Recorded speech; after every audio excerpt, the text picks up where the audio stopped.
सुप्रभात छात्र। आज हम कक्षा 7वीं की हिंदी विषय में एक कविता का अभ्यास करेंगे। यह कविता एक सुंदर प्रार्थना गीत है जो भगवान को संबोधित करते लिखी हुई है, जिसके कवि है राम नरेश त्रिपाठी और काव्य का नाम है तब याद तुम्हारी आती है। तब याद तुम्हारी आती है ये भगवान से संबोधित करते लिखी गई कविता है कि जिसने भगवान ने ये जो सुंदर दुनिया बसाई है, हमें जन्म दिया है और कुदरत के जो अनेक रूप है वह भी भगवान से ही है। इसलिए कुदरत के सुंदर रूप देखकर हमें भगवान की याद आती है। इसलिए बच्चे कहते हैं कि हे भगवान, हमें कुदरती जो अनेक रूप है वह देखकर तुम्हारी याद आती है। राम नरेश त्रिपाठी का जन्म 4 मार्च 1899 को उत्तर प्रदेश में सुल्तानपुर जिले के कोयरीपुर गांव में हुआ था। राम नरेश त्रिपाठी का जन्म उत्तर प्रदेश के कोयरीपुर गांव में हुआ है। वे कवि, उपन्यासकार, नाट्यकार और आलोचक थे। उनकी मुख्य काव्य कृतियाँ हैं मिलन, पथिक, स्वप्न और मानसी। राम नरेश त्रिपाठी ने बहुत सारी रचनाएं लिखी है, लेकिन उनमें से जो काव्य कृतियाँ प्रसिद्ध है वह है मिलन, पथिक, स्वप्न और मानसी। स्वप्न पर उन्हें हिंदू अकादमी का पुरस्कार मिला है। स्वप्न काव्य कृतियाँ पर उन्हें हिंदुस्तान अकादमी से नवाजा गया है। उनकी हे प्रभु आनंददाता ज्ञान हमको दीजिए प्रार्थना बहुत प्रसिद्ध है। राम नरेश त्रिपाठी ने बहुत सारी प्रार्थनाएं लिखी है, उसमें से हे प्रभु आनंददाता ज्ञान हमको दीजिए यह प्रार्थना गीत बहुत प्रसिद्ध है। उनका निधन 16 जनवरी 1992 को हुआ था। उनकी मृत्यु है वह 16 जनवरी 1992 को हुई है। सुबह का वातावरण खुशनुमा होता है और प्रकृति का कण कण दर्शनीय होता है। रिमझिम बारिश में सुबह का दृश्य मनमोहक और आकर्षक होता है। प्रस्तुत कविता में इसका सुंदर वर्णन किया गया है। प्रस्तुत कविता तब याद तुम्हारी आती है, इसमें सुबह का जो वातावरण होता है वह बहुत खुशनुमा होता है, जो हर एक के मन को मोह लेता है और प्रकृति का कण कण भी दर्शनीय है, इसकी बात कही गई है। और जब बारिश की मौसम में जब रिमझिम बूंदें गिरती है बारिश की, तब वह भी दृश्य मनमोहक और आकर्षक होता है।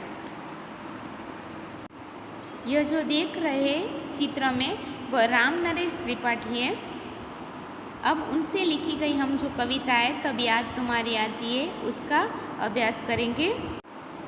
यह जो सुंदर चित्र देख रहा है वह कितना सुंदर दिख रहा है कि जिसमें पंछी है वह कलरव कर रहे हैं, पेड़ है, गगन पे बारिश, बिजली दिखाई दे रही है। तो यह जो सुंदर चित्र है उसे देखकर हमें ईश्वर की याद आती है, इसके जो सृजनहार है उसकी हमें याद आती है।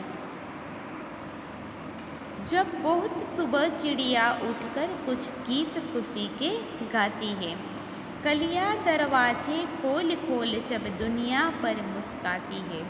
कि जब बहुत जब सुबह होता है प्रभात में, तब चिड़िया है वह अपनी सुंदर आवाज़ से कुछ गीत गाती है। वह गीत सुनकर हमारे मन को बहुत अच्छा लगता है, इसलिए यह गीत खुशी के गाती है। और जो कलियाँ होती है, जो फूलों की कली होती है, वह सुबह में बहुत अच्छी तरह से खिल जाती है, तो ऐसा लगता है कि वह दुनिया पर मुस्कुरा रही है।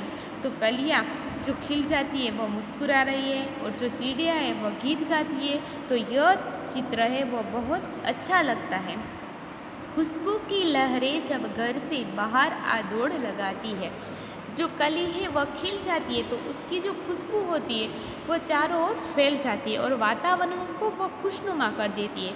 तो ये जो वातावरण है वह चारों ओर फैल जाता है, इसलिए जो वातावरण, जो हवा है वह भी बहुत खुशनुमा हो जाती है। तो ये वातावरण की खुशनुमा देखकर हमारा मन है वह प्रफुल्लित हो जाता है और प्रफुल्लित होकर जो हमारे सृजनहार है, ये जो कुदरती रूप के सृजनहार है ईश्वर, उसकी हमें याद आती है। हे जग के सिरजनहार प्रभु तब याद तुम्हारी आती है। हे जगत के सृजनहार ईश्वर भगवान, हमें तुम्हारी याद आती है कि जो चिड़िया है वह गीत गाती है, कलियाँ है वह खिल जाती है और उसकी जो खुशनुमाएँ वातावरण में चारों ओर फैल जाती है, तो ये दृश्य देखकर हमें तुम्हारी याद आती है। कि आप देख रहे हैं कि जो कली है वो बहुत अच्छी तरह से खिली हुई है पानी में, जो कमल है वह भी बहुत अच्छे दिख रहे हैं, नदी बह रही है, पर्वत दिख रहे। तो इसके जो पर्वत, फूल, नदियों के जो सर्जनहार है वो कौन है? तो ईश्वर ही है। तो ईश्वर हमें ये देखकर तुम्हारी याद आती है। जब छमछम बूंदे गिरती है, बिजली चमचम कर जाती है। कि जब बारिश की मौसम होती है, तो बारिश के मौसम में जब गगन में से जो छमछम करके बूंदी आती है और हमारे शरीर को वो बहुत शीतलता प्रदान करती है, तो तब ये बूंदे देखकर हमें बहुत अच्छा लगता है। और बिजली चमचम कर जाती है और बिजली की जो चमकाहट होती है वह भी हमारे मन को मोह लेती है। मैदानों में, वन बागों में जब हरियाली लहराती है। कि जो बारिश के मौसम में वह मैदान, वन बाग हो तो उसमें बहुत अच्छी तरह से हरियाली लहराती है। हमें ऐसा लगता है कि धरती माता ने जो हरे रंग की ओढ़नी है वह ओढ़ी हुई है। इसलिए ये जग के सृजनहार प्रभु के ये जो सुंदर हरियाली है वह देखकर हमें तुम्हारी याद आती है। आप देखते हैं कि जो बिजली है वह चमचम करती है और गगन में से बारिश आ रही है और चारों ओर हमें हरियाली हरियाली दिखाई देती है। जब ठंडी ठंडी हवा कहीं से मस्ती ढोकर लाती है, तो ऐसे वातावरण में जो हवा है वह भी ठंडी ठंडी हो जाती है।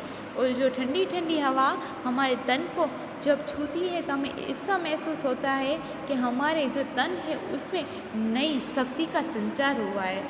तो उसमें जो मस्ती है, जो ठंडी ठंडी हवा है वह मस्ती अपने साथ लेकर आती है। ढोकर यानी कि साथ लेना, तो साथ लेकर आती है, वह हमारे मन को भी मस्ती से विभोर कर देती है। तो ये देखकर जग के सृजनहार प्रभु तब याद तुम्हारी आती। ये सब देखकर हमें भगवान तुम्हारी याद आती है, जिसके कवि है राम नरेश त्रिपाठी।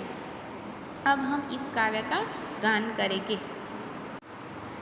जब बहुत सुबह चिड़िया उठे कर कुछ गीत खुशी के गाती है, कलिया दरवाजे खोल खोल दुनिया पर मुस्काती है, खुशबू की लहरें जब घर से बाहर आ दौड़ लगाती है जग के सृजनहार प्रभु तब याद तुम्हारी आती है।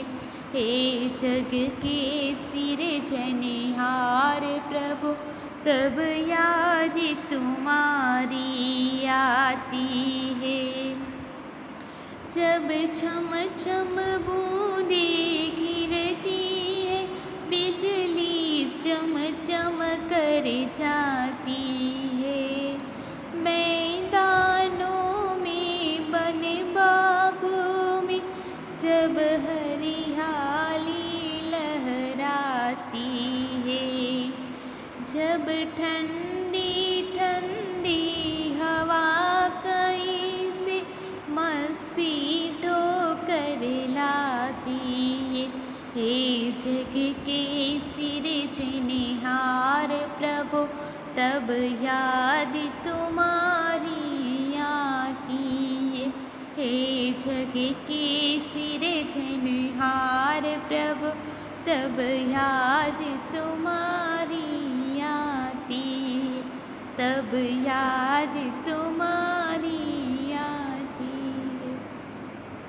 अब आप भी अकेले इस काव्य का गान करेंगे और उसमें जो शब्दार्थ है वह भी लिखेंगे। धन्यवाद।